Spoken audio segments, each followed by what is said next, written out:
তিব্বত।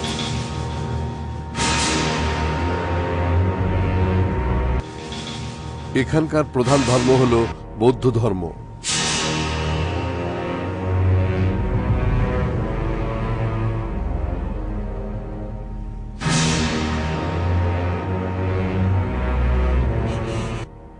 এখানে অনেক বৌদ্ধ মন্দির আছে। সবগুলো মন্দির সোনা আর দামি পাথরের মূর্তি দিয়ে সাজানো। সব মন্দিরেই আড়ম্বর আর জাঁকজমকের ছোঁয়া। তাদের মতে গৌতম বুদ্ধকে শ্রদ্ধা জানাতে গিয়েই এমনটা করা। একদিকে এই সম্পদের প্রাচুর্য আর অন্যদিকে সাধারণ মানুষের চরম দারিদ্র্য।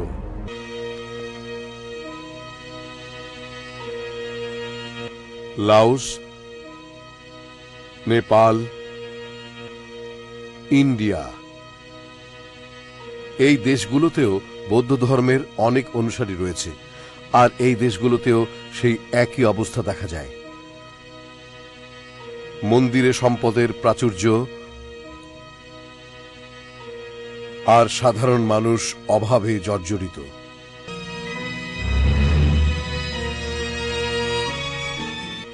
অন্য কথায় বৌদ্ধ ধর্ম সমাজে সুবিচারের নামে আসলে অবিচারই করছে, মানুষকে দারিদ্র্যের দিকে ঠেলে দিচ্ছে।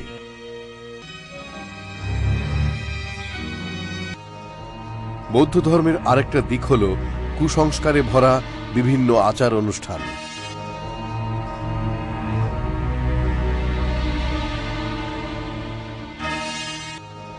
তিব্বতের বিখ্যাত সামিয়ে বৌদ্ধ মন্দির।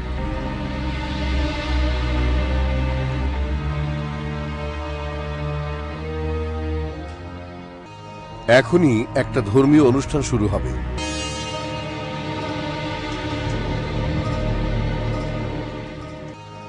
এখানে দুইজন বৌদ্ধ সন্ন্যাসী রাডং নামে প্রায় 15 ফিট লম্বা দুইটা শিঙ্গা বাজাচ্ছে। বৌদ্ধদের ধর্মীয় অনুষ্ঠানে এই শিঙ্গা বেশ গুরুত্বপূর্ণ। জোখাং মন্দির। এখানে লোকজন বৌদ্ধ রীতিতে উপাসনা করছে। মূর্তি পূজারীদের মতোই তারা গৌতম বুদ্ধের মূর্তিকে পূজা করছে।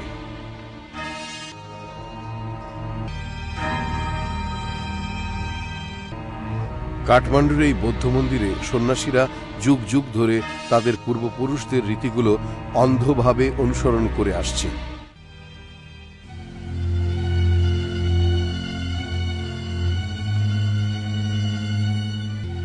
সেগুলো নিয়ে তারা কখনো প্রশ্নও করেনি। তারা সারাদিন মন্দিরের দেয়ালের চারপাশে প্রদক্ষিণ করে আর হাতের জপ যন্ত্রটা ঘোরাতে থাকে।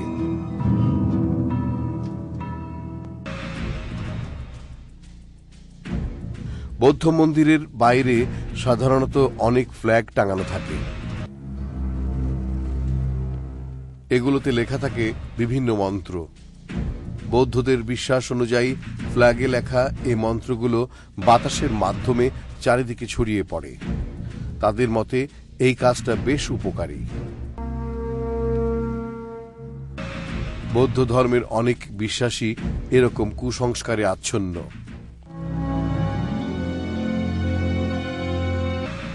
বৌদ্ধরা সৃষ্টিকর্তাকেই অস্বীকার করে, তাই তারা নিজেরাও জানে না যে কার কাছে তার প্রার্থনা করছে।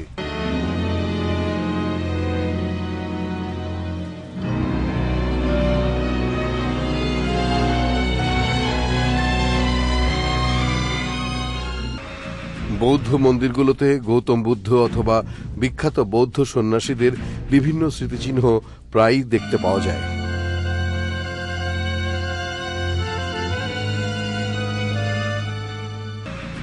বৌদ্ধরা তাদের মন্দিরে গিয়ে গৌতম বুদ্ধকে পূজা করছে।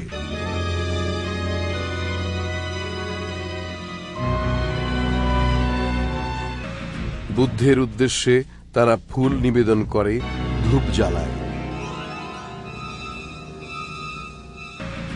বৌদ্ধরা মনে করে এই আচার অনুষ্ঠানের মাধ্যমে তারা মোক্ষ লাভ করবে, তবে তাদের ধারণাটা ভুল। বুদ্ধের যে মূর্তির সামনে তারা ধূপ জ্বালায় আর প্রার্থনা করে, সেই মূর্তি কিছুই দেখতে পায় না, কিছুই শুনতে পায় না।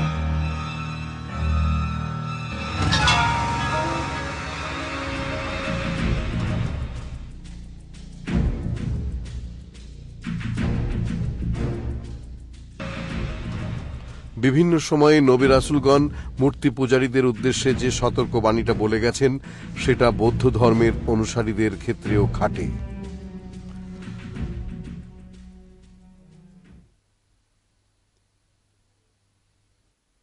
নবী ইব্রাহিম যখন তার পিতা ও সম্প্রদায়ের লোকদের বলল, এই মূর্তিগুলো কি যাদের তোমরা পূজা করছো? তারা বলল, আমাদের পূর্বপুরুষরা এদের পূজা করত। ইব্রাহিম বলল, তোমরা আর তোমাদের পূর্বপুরুষরা সুস্পষ্ট বিভ্রান্তিতে রয়েছ।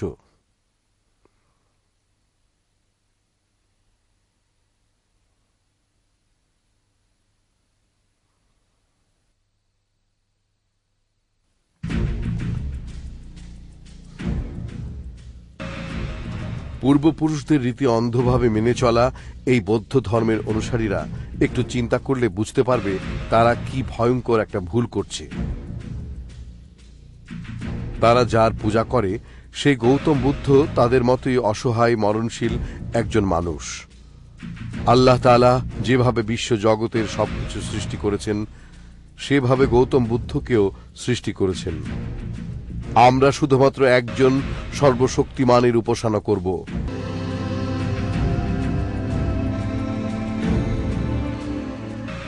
যারা এই সত্যকে অস্বীকার করে, অন্য কিছুর পূজা করে, আল্লাহ তাদের প্রশ্ন করছেন।